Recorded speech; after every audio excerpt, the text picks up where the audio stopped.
زبان سے دعوت نہ دیا کرو، اپنے اخلاق سے، چونکہ رشتہ دار سب سے مشکل ہوتا ہے تعلق قائم کرنا رشتہ داروں۔ جب تو اللہ نے اتنی آیات اتاری ہیں اور اتنی احادیث ہیں، تو اس میں سب سے مشکل ہوتا ہے رشتہ داروں سے تعلق قائم کرنا، کہ وہ رویے ٹکراؤ ہوتا ہے۔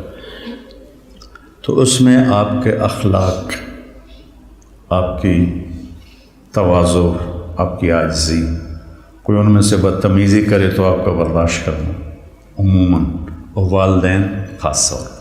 لیکن اس میں ایک بات کی احتیاط رکھنی ہے کہ کل کو اللہ آپ کی شادی کروائے تو شادی بیوی کے معاملے میں احتیاط کرنی ہے۔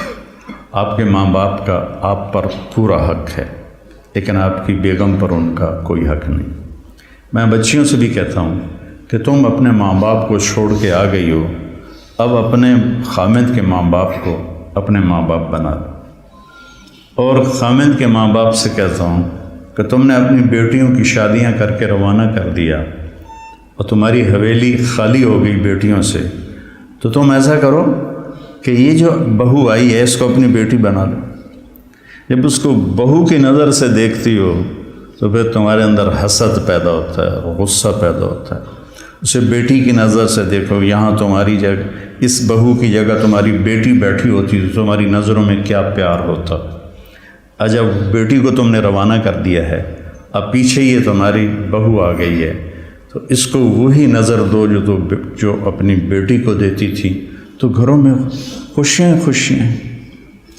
تو ماں باپ کا تمہاری بیوی پر کوئی حق نہیں ہے، لیکن میں نصیحت کرتا ہوں بچیوں کو کہ خامد کے ماں باپ کو عزت دو، ان کی خوشی سے خدمت کرو، اگرچہ تمہارے ذمے نہیں لیکن کرنا تمہارے لیے اجر و ثواب کا باعث ہے۔ اور بچی کے ماں باپ سے کہتا ہوں، دیکھو پوری ہدایہ جیسی کتاب میں بھی ساس کا کوئی حق نہیں لکھا ہو، ساس سسر کا کوئی حق لکھا، باب الخواخ ہے کوئی؟ کیوں جی مولوی زبیر صاحب، باب الخواخ کوئی نہیں ہے۔ خامد اور بیوی کے حقوق، اولاد کے حقوق، تو میری ذمہ اپنی ماں باپ کی خدمت ہے۔ میری بیوی خوشی سے تیار ہو جائے تو اس کا احسان ہے، اس کی نیکی ہے۔ زبردستی کر کے میں کروں ورنہ میں تجھے نکال دوں گا تو یہ ظلم ہے۔ ماں باپ کے کہنے پہ طلاق نہیں دینی، طلاق دے دو بڑی نافرمان ہے۔ اپنی بیٹی کے لیے کہتے ہیں وہیں رہو، وس کے رہو ساڑھے کو نامی، اور بہو کو کہتے ہیں طلاق دے دو اسے، کسی کی بیٹی ہے۔ تو اس میں اعتدال کا راستہ اختیار کرنا یہ آپ لوگوں کے ذمے ہے۔ اور جب بھی بیوی کی تمہیں شکایت سننے کو ملے، پہلے تحقیق کرنا پھر کوئی بات کرنا۔ عموماً شکایتیں غلط ہوتی ہیں۔ ایک ہماری رشتے میں پڑنانی تھی، رشتے میں مجھے ابھی پتہ ہی نہیں کہ وہ میری کیا لگتی تھی، تو وہ آئی میری نانی کے گھر، تو اندر پردیاں نال اس کی بہو پیچھے آ رہی تھی۔ میری نانی نے آندی ہے تو میرے کو پوچھنا ہے اے تھوڑا رنگ پیلا کیوں ہو گیا ہے؟ یہ انہوں سمجھا رہی ہے کہ تو میرے کو پوچھنا ہے تھوڑا رنگ پیلا کیوں ہو گیا۔ اچھا، وہ میری نانی کا ان سے کوئی بانجی بھتیجی کا رشتہ تھا، تو انہوں نے کہا جی ٹھیک ہے جی نانی جی۔ وہ پیچھو بہو آ گئی، سلام دعا کے بعد وہ کہنے لگی خالہ جی تھوڑا رنگ بڑا پھکا پی گیا، ہاں نہ دودھ پلائندی ہے، نہ چاہ پیوائندی ہے، نہ انڈے کھوائندی ہے، نہ روٹی دا پوچھدی ہے، نہ پانی دا پوچھدی ہے۔ اگو وہ بھی تھی، یہ کودے نو تو وہ کودے تیرا، سی کا بھائی بگھیرا، یہ کودے نو تو وہ کودے تیرا۔ اگو اس نے بھی لے لیا ہاتھوں ہاتھ، ہر شے کھا جانی ہے تو حالی پہ آنی ہے، میں تین کچھ نہیں پوچھ دیا۔ تو بیٹا یہ ایک زندگی ہے جو میں کوشش کرتا ہوں کہ آپ وہ زندگی سیکھیں. کیف عاملہم بھی اسی لیے نصاب میں داخل کی کہ آپ کو پتہ چلے کہ زندگی گزارنی کیسے. اللہ نے شروع سے مجھے ایک بڑی فیملی میں پیدا کیا. بچپن سے نوکروں کی بہتات. میری شادی ہوئی، ٹھیک ہے، میری بیوی فیصل آباد، اور اس وقت دیہات، کچی سڑکیں، 83 میں بجلی بھی اس وقت کوئی نہیں تھی. وہ بیچاری گھبرائی ہوئی، ایک ہماری جانگلی زبان اسے سمجھ میں نہ آئے. وہ یہاں فیصل آباد کی، وہ گھبرائی ہو. میں اس کو حوصلہ تسلی کے لیے بڑی ہمت افزائی کرتا.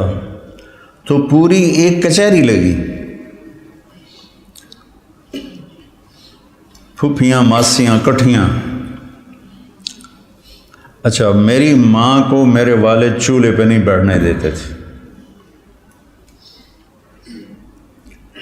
زیادہ سے زیادہ یہ تھا کہ وہ جب سالن پک کے آتا تھا تو وہ تقسیم کر دیتی تھی، ورنہ وہ بھی نوکرانی کرتی تھی.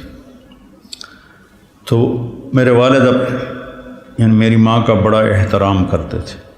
وہ کہتے تھے نوکر کیڑے کس واسطے جے تم ہی چولہے تے جاتے بہ جا، تم چولہے تے نہیں بنا. تو اب یہ میں اپنی آنکھوں سے دیکھ کے پروان چڑھاؤں. 30 برس کی عمر میں میری شادی ہوئی. 30 سال میں نے اپنی ماں کو دیکھا کہ وہ چولہے تے نہیں ہوندی. میری ماں کو روٹی بنانی نہیں آتی تھی. کدی شوق نال بنے دی تو ادھی دے جاندی کبھی بنائی جو نہیں. اب مقدمہ ہو رہا ہے. ماں تیری چولہے تے سڑدی پئی ہوندی ہے تے بیوی تیری ٹھک کے منجے تے بیٹھی ہوندی. یہ میرے گھر میں ہو رہا ہے. ماں تیری چولہے تے سڑدی پئی ہوندی ہے تے بیگم تیری ٹھک تے منجی تے بیٹھی ہوندی ہے. میں ہس پیا. میں کہ میری ماں کداں چولہے تے سڑی ہے؟ میں بھی تھائیں جمیا، تھائیں وڈا ہویا. میں دسو تو صحیح میری ماں کداں چولہے تے سڑی ہے؟ یہ ہماری معاشرت ہے. تو اس سے آپ لوگوں نے پرہیز کرنا ہے، عدل کرنا ہے. الگ رہنے کا انتظام کر سکو اسبابوں تو بہت اچھا ہے. اکٹھے رہنے کا ہے تو پھر بیوی کو پناہ دو، اس کو اپنے ماں باپ کی شدت سے بچاؤ.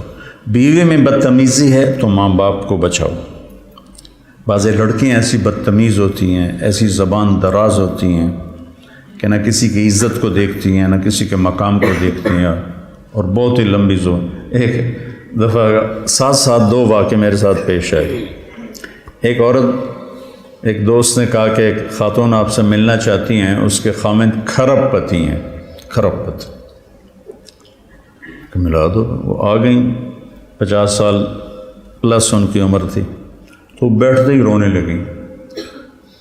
ایسا ہوتا ہے ابھی پہلے کوئی دکھڑا سنائے پھر وہ بیٹھتے ہی رونے لگے کہ لوگ سمجھتے ہیں میں بڑی خوش قسمت ہوں، بڑے مالدار کی بیگم ہوں، لیکن میں اس دولت کو کیا کروں؟ میرے خامند کا سلوک ہی اچھا نہیں میرے ساتھ، تو میں اس دولت کو کیا کروں؟ ٹھیک. اس سے کوئی چند ہفتے بعد میں کراچی جا رہا تھا. جہاز میں ایک نوجوان بڑا خوبصورت میرے پاس آ گیا. کہنے لگا مولانا صاحب، اللہ نے مجھے سب کچھ دیا ہے، رزق دیا ہے، گھر دیا ہے، دولت دی ہے، لیکن میں اپنی بیوی سے اتنا تنگ ہوں، اس کی 30 فٹ لمبی زبان ہے. میں کہا 29.5 فٹ کٹ دے، باقی 6 انچ منہ چران. اس کی 30 فٹ لمبی زبان ہے. تو ایک بیوی کی بدتمیزی سے پریشان ہے، ایک خامند کی بدتمیزی سے پریشان ہے. اس لیے بعض اوقات جب بے جوڑ شادیاں ہو جاتی ہیں تو ماں باپ کہتے ہیں نبھاؤ. طلاق کس لیے ہے؟ طلاق اس لیے ہے کہ اگر خامد بدتمیز ہے تو ان کی عادت نہیں بدلے گی. بچی کو فارغ کرا لو.